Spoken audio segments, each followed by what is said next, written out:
Hello viewers, I am Ousama Khurshid Khan and welcome to the program State Affairs. Viewers, as we know that world order is in transitional phase and there is rise of various power centers in last decade. For instance, there is the rise of China and Russia is also resurging, which eventually challenged the hegemony of the United States. This whole transition is not limited to major powers, but it is also impacting various countries. Specifically, if we see South Asia, this whole change in world order is impacting the two nuclear powers, which are India and Pakistan. Categorically, in this situation, India has been aligned with the United States and Pakistan is on verge of shifting its foreign policy paradigm completely towards China and Russia. Overall, if we examine the Russia-Pakistan relationship, it is growing at a slow pace after the collapse of the Soviet Union. But now it has acquired a certain momentum in recent years.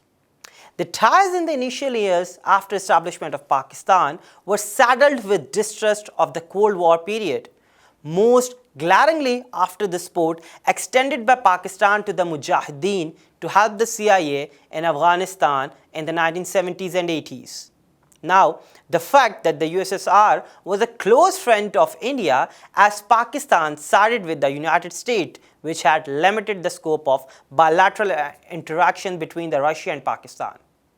In the immediate post-Soviet years, no concrete effort from either side was made to improve the relationship. In 2003, Pakistani President General Pervez Musharraf visited Moscow, while from the Russian side, the prime ministerial level visit took place in 2007 when Mikhail Fedorkov visited Pakistan, but they only could manage to survive meager results.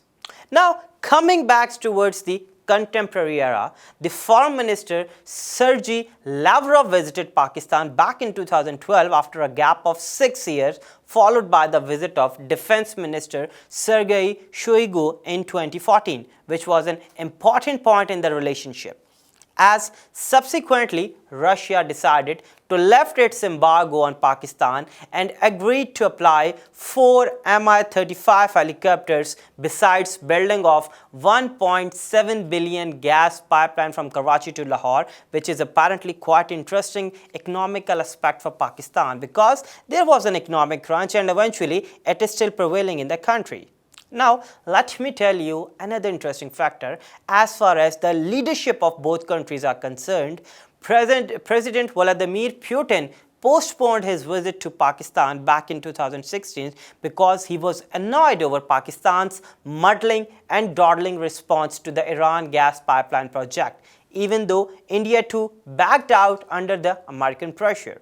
Again, at the One Belt, One Road conference in Beijing in last April, Prime Minister Imran Khan couldn't have a meeting with the President Putin because of their tight schedules. And we must accept these certain awkward realities that were quite diplomatic failure from Pakistani side. And apart from diplomatic rhetoric, Pakistan doesn't have much to offer to Russia, nor for that matter does India in the post-Cold War scenario, except that its large size is an advantage. Now, South Asia still entrusts Russia as it does every country, but not to the degree it did during the Cold War. Even 4 months back, Pakistan's Army Chief General Qamar Bajwa and General Oleg Selyukov, the Commander-in-Chief of Russian Ground Forces, met at General Headquarters Rawalpindi and they emphasized that non-military part of their future relationship and called for development ties that had the economic dimensions. And this is the only element which will retain the interest of Russia towards Pakistan and both countries can mutually benefit it. Now, if we start exploring these facts, at the moment, China can afford to throw money at various infrastructure initiatives. Russia can pick its spots in trying to strategically free ride on growing energy demands to gain a toehold here and there.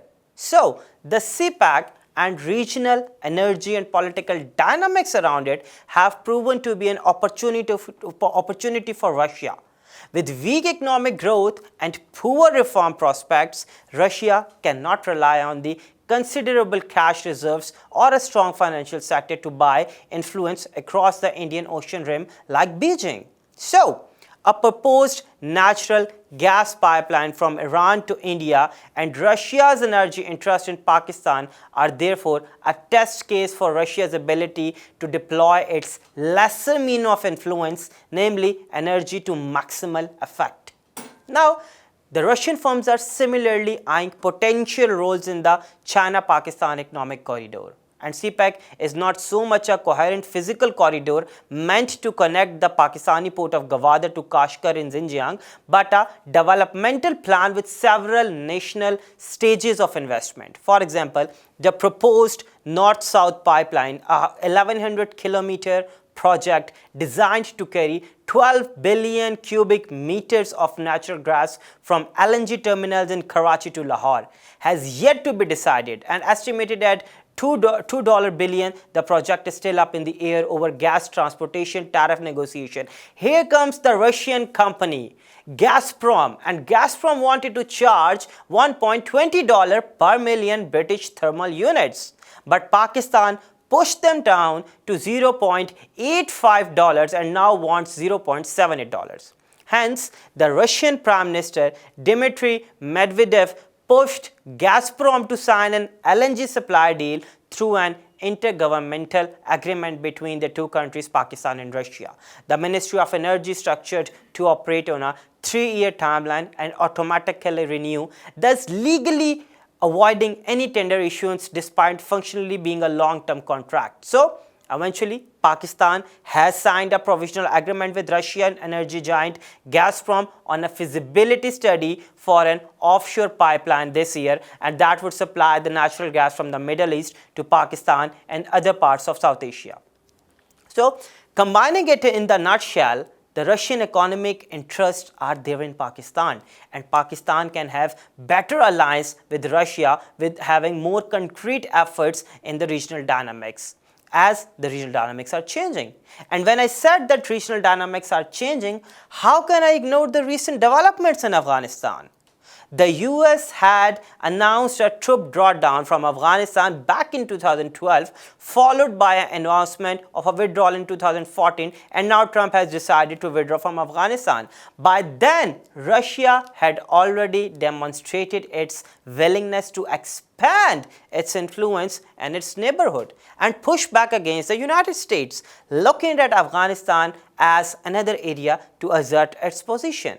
And apart from this rationale, Russia is particularly interested in Afghanistan due to its impact on the security in the broader Central Asian region, and also concerned about the threat of terrorism and drugs flowing into the borders via Central Asia. Now, Moscow also noted the threat of regional stability arising from the presence of Islamic State, the Daesh in Afghanistan, as the reason for its renewed interest there. So, in this context, building relations with Pakistan become relevant due to its strategic location and influence. And apart from Afghanistan, there was also a very pertinent and burning issue of Kashmir in the previous months, as the Article 370, which gave the special status to Indian occupied Kashmir, was revoked. And in this scenario, Islamabad took a very wise decision in terms of arranging a consultative meeting at the United Nations Security Council. Before this meeting, they reached out to Moscow as well. The Foreign Minister of Pakistan, Shah Mahmood Qureshi, contacted his Russian counterpart, the Sergei Lavrov, but received a very lukewarm response wrapped in a diplomatic niceties, because the tensions needed to be de-escalated, and the Foreign Minister of Russia said that the Kashmir issue must be resolved through bilateral talk. And in the telephonic conversation with Shah Mahmood Qureshi, he stated that Russia's representative at the UN would also adhere to this consistent position. So Moscow played its card in a very highly crafted manner. And in this United Nations Security Council, where it holds a permanent position, for the very first time, it did not veto the call for a meeting on Kashmir, and in doing so, it made it very clear to India that Kashmir remains on the table for the foreseeable future. This was a clear diversion from the earlier position Russia took in the United Nations Security Council because they always veto against the Kashmir. So at least it was evident that Moscow is not bailing out New Delhi on Kashmir forever. Those days are already gone. So what's more about the Pakistan and Russia? The Pakistan and Russia relations, if we want to explore more, the Russians' deputy permanent representative to the UN, Dmitry Polyansky, sent 3 very ambiguous tweets. Let me tell you. First, hinting at mediation by Russia, then the wishing for good, friendly relations with both countries and people, and the third, he remind India about the 1972 Shimla Agreement and the 1999 Lahore Declaration that being with the friends with the good partners with both Pakistan and India. Now these tweets are puzzling. What path is Moscow suggesting India should take? So the very mention of UN resolutions indicate Kashmir as not a bilateral dispute, and this is a diplomatic victory for Pakistan on the shoulders of Russia. Now still there are a lot of things which needs to be settled down, and there are a lot of recommendations. There's a little doubt now that the world is rapidly descending into chaos. The decay of the liberal world order is actually the matrix now in which state-to-state relations are budding, developing, evolving and transforming. Hence, why not the Pakistan and Russia? And this is the reality of Pakistan-Russia relations, that it is entering into a new era. It is a long, hard game, but we are watching improvements. Like, for instance, the bilateral trade in 2018 was estimated to touch $800 million, up from the $600 million from the previous year. And in this year, it will increase. In this fiscal year, there are the indication that it will be more than $800 US. So some have called it as the resurgence of the geopolitics, and others call it as a revival of the old great game. But these hard-hitting realities have dawned on us. It is the time, especially for Pakistan, to devise a new strategies for the new era. Today's Russia is nothing like the old Soviet Union. It's a new Russia. It's a modern Russia. While it may not be a modern in terms of Western standards and perspective, but Russia is trying to find a new and unique path for development. This, for the policymakers in Islamabad, is an opportunity as well as a challenge. And in today's world, the game of geopolitics can be very best played with the gambit of economy. And this can help Pakistan to exercise its strategic depth. Moreover, soft power is very important in contemporary era, and there is a dire need of establishment of Russian Pakistan analytical centers for working out the concrete estimation and recommendation based on the joint scientific research for the government. There should be joint trade, there should be economic interdependence, there should be a social structure of the Russian Federation and Islamic Republic of Pakistan in formulating their strategies, their activities on different aspects of bilateral cooperation. And apart from that, there's a need of a revitalizing activities of both countries' friendship societies, from bringing the Russian and Pakistani people closer to each other, the people-to-people contact, then enhancing people-to-people contact in the field of education, the science, the culture, in the field of tourism, in the field of sport, through the means of mass communication. And it is very pertinent, the role of media is either if it is a free media of Pakistan or it is a free media of Russia. If we are talking about the Reuters, we are talking about the Russian TV, they should be having the big offices rather than the representatives sitting in the Pakistan. So there's also need from media to media coordination among these countries, and informing as well as through governmental and non-governmental organization. Let's say Pakistan is having the Association of Pakistani Graduates Russia, and CIS, what we call Association of the Pakistani Businessmen, Youth, Religious, Female Organization, and a lot of these things which can be made on the rational grounds,